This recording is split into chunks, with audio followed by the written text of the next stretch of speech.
ఇది 25 తారీఖు మార్నింగ్ 8:47కి ఇది డయల్ 112 కాల్ వచ్చింది. ఇట్లా ఒక డెడ్ బాడీ పడి ఉంది ఒక మోటార్ సైకిల్తో పాటు అని చెప్పి ఇన్ఫర్మేషన్ వచ్చింది. ఒక ఇన్ఫార్మెంట్ ఎవరో ఒకరు ఫోన్ చేసి చెప్పారు. ఆ ఇన్ఫర్మేషన్ మీద అక్కడికి పోలీస్ స్టాఫ్ వెళ్ళి వారిని ఎగ్జామిన్ చేసి అక్కడ సీన్ ఆఫ్ అఫెన్స్కి వెళ్ళి అక్కడ పడి ఉన్న మోటార్ సైకిల్ తర్వాత డెడ్ బాడీని ఎగ్జామిన్ చేయడం జరిగింది. అక్కడ సీన్ ఆఫ్ అఫెన్స్లో దొరికిన ఆ మృతుడి సెల్ ఫోన్ ఆధారంగా ఆ ఫింగర్ ప్రింట్ ద్వారా దాన్ని ఓపెన్ చేసి అక్కడ బంధువులని ఆ ఫోన్లో ఒకరు దొరికిన నంబర్స్తో మాట్లాడి వాళ్ళ ఫ్రెండ్స్ తోటి బంధువులతోటి మాట్లాడితే ఆ చనిపోయిన వ్యక్తిని శ్రీ ప్రవీణ్ కుమార్ పగడాల పాస్టర్గా దాన్ని గుర్తించడం జరిగింది.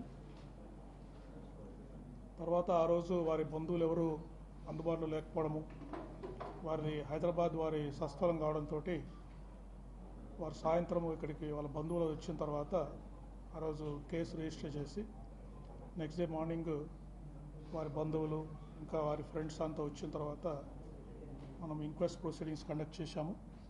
ఎంఆర్ఓ గారు ఈ ప్రతి ఒక్కరూ ఈ మృతి మీద మాకు అనుమానం ఉందని చెప్పడంతో మేజిస్ట్రేట్ గారితో ఎంఆర్ఓ గారితో ఇంక్వెస్ట్ చేయడం జరిగింది.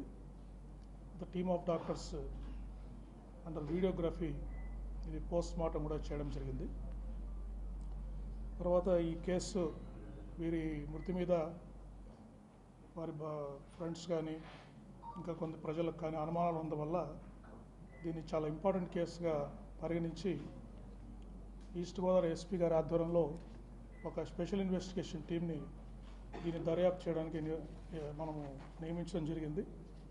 దానికి కొవ్వూరు డిఎస్పీ దేవకుమార్ గారు, తర్వాత north zone DSP Srikanth, Umamaheswararao, Vijay Kumar ఇట్లా ఇన్వెస్టిగేషన్లో ఎక్స్పీరియన్స్ ఉన్న ఆఫీస్ అందరినీ కూడా నియమించి దీన్ని దర్యాప్తు స్టార్ట్ చేయడం జరిగింది.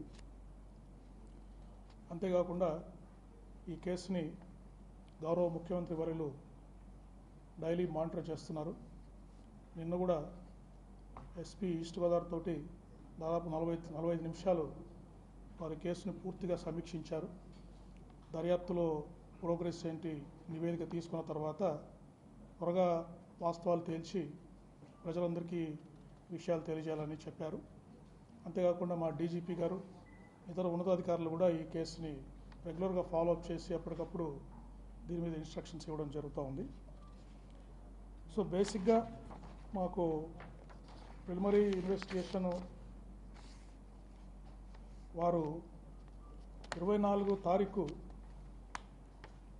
హైదరాబాద్లో వారు ప్రిలిమినరీగా ఇంతవరకు వారి బంధువులు కానీ తర్వాత వారు రోడ్లో ప్రయాణం చేస్తున్నప్పుడు కొంతమందితో మాట్లాడిన వాళ్ళ ఫ్రెండ్స్ ద్వారా కానీ ఇంకా అందరితోటి మాట్లాడడం జరిగింది.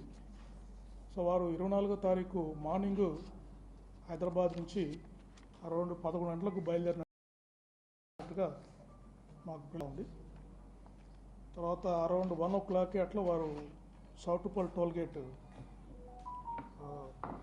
1 o'clock చౌటుప్పల్ టోల్గేట్ పాస్ అయ్యారు. అంటే వరుసగా మనకి సీసీ కెమెరాస్ ద్వారా మనకు లభ్యమవుతూ ఉంది. తర్వాత కొద్దిసేపు ఒక విజయవాడలో మాత్రమే వారు విజయవాడకు వచ్చిన తర్వాత ఒక 3-4 hours వారి మూమెంట్ ట్రాక్ చేస్తున్నాం. వారు ఎక్కడున్నారు విజయవాడలో అనేది దాని మీద ఫర్దర్ ఇన్వెస్టిగేషన్ జరుగుతూ ఉంది. తర్వాత కొంతమూరు పెట్రోల్ బంక్ దగ్గరికి అరౌండ్ 11:30కి రీచ్ అయ్యారు. అరౌండ్ 11:42కి ఈ నయారా పెట్రోల్ బంక్ దగ్గర ఈ ఇన్సిడెంట్ జరిగింది. సో వారి మూమెంట్ అంతా కూడా బయలుదేరినప్పటి నుంచి వారు మరణించేంత వరకు పూర్తిగా ట్రాక్ చేయడం జరుగుతూ ఉంది. విజయవాడలో వారు ఎవరిని కలిశారు, 4 గంటలు ఎక్కడ ఉన్నారు అనేది మాత్రము ఇంకా పూర్తిగా టీమ్స్ అక్కడ పూర్తిగా దర్యాప్తు చేస్తున్నాయి. విజయవాడ సిటీలో ఉన్న సీసీ కెమెరాస్ని కూడా మేము పరిశీలిస్తున్నాం.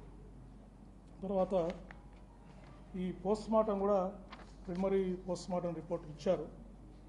దీంట్లో వాళ్ళు పూర్తి ఫైండింగ్స్ మాకు ఇవ్వలేదు. అయితే కొన్ని అబ్రేజన్ ఇంజరీస్ చేతుల మీద బాడీ మీద ఉన్నాయి, అంటే ఏదన్నా రాపుడు గాయాలు ఉన్నాయన్నారు. లాసరేటెడ్ ఇంజరీస్ ఫేస్ మీద ఉన్నాయని చెప్పారు. Front side of the face మీద ఉన్నాయని చెప్పారు లాసరేటెడ్ ఇంజరీస్. అయితే ఈ టాక్సికాలజీ రిపోర్టు, ఎఫ్ఎస్ఎల్కి టాక్సికాలజీ రిపోర్టు, ఫర్దర్గా పెథాలజీ కూడా కొన్ని రిపోర్ట్స్ పంపారు. ఎందుకంటే ఒక కాలిన గాయం కాలు మీద ఉంది, అది ఎటువంటి గాయం అని చెప్పడానికి పెథాలజీ కూడా ఈ రిపోర్ట్స్ కోసం పంపడం జరిగింది.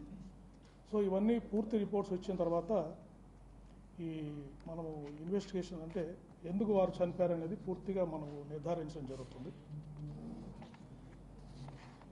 ఈ ఇంకా ఎవరికైనా టెక్నికల్ ఎవిడెన్స్ మొత్తం కూడా ఈ CC cameras, cell phone cameras, cell phone analysis ఇవన్నీ చేస్తున్నాము. అంతేకాకుండా ఎంపీఓ మన ట్రాన్స్పోర్ట్ ఆఫీసర్స్ కూడా ఈ వెహికల్స్ని కూడా వారు ఎగ్జామిన్ చేశారు.